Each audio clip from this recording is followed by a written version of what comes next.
વીએનએસજીયુની સમરસ હોસ્ટેલમાં ભોજનની ગુણવત્તા એટલી હદે કથળી છે કે જમવામાં જીવાત અને ઉંદર પડ્યા હોવાના ગંભીર આક્ષેપ વિદ્યાર્થીઓએ કર્યા છે.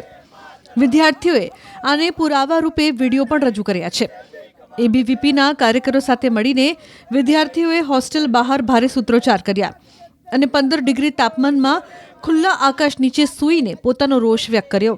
વિદ્યાર્થીઓનો આક્ષેપ છે કે અગાઉ પણ લેખિતમાં અનેક રજૂઆત કરાઈ હતી, તેમ છતાં પણ કોઈ કાર્યવાહી નથી કરાઈ. અખિલ ભારતીય વિદ્યાર્થી પરિષદ આજે રોજ અમે લોકો ગઈકાલથી અમે લોકો આ વિરોધ પ્રદર્શન કર્યા છે.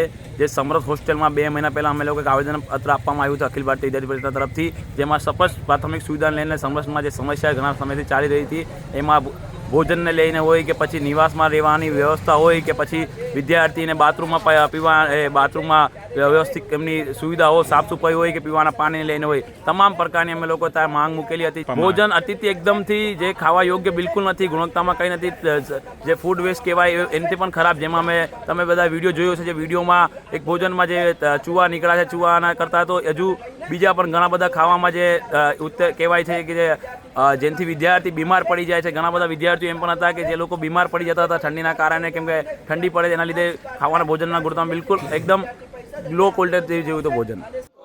વિવાદ વધતા સમાજ કલ્યાણ અધિકારી આર.ડી. બલદાણિયા તપાસ માટે હોસ્ટેલ પહોંચ્યા.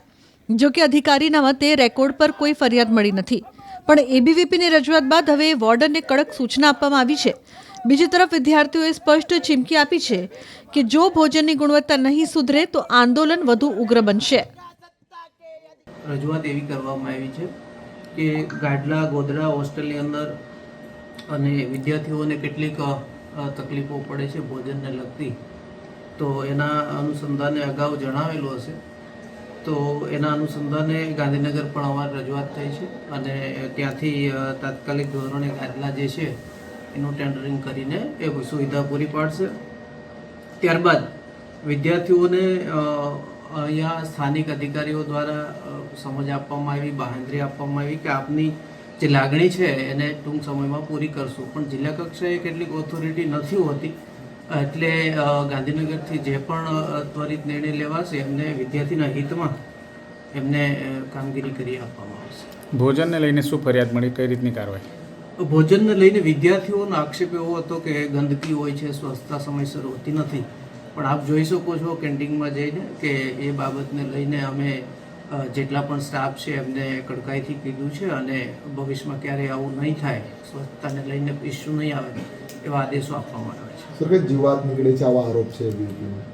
ના, એવી ફરિયાદો અમારી પાસે આવી નથી, કારણ કે અમારે એક રજિસ્ટર નિભાવવામાં આવે છે કે વિદ્યાર્થી કંઈ પણ ભોજનમાં કંઈ એવું નીકળે તો એ ફરિયાદ કરી શકે છે અને અમારા વોર્ડનને પણ જણાવી શકે. પરંતુ આજ દિન સુધી એવી આ જે એબીપી સંગઠન દ્વારા જે વાત છે કે જીવાત નીકળી છે એવી કોઈ ફરિયાદ વિદ્યાર્થી તરફથી નથી આવી.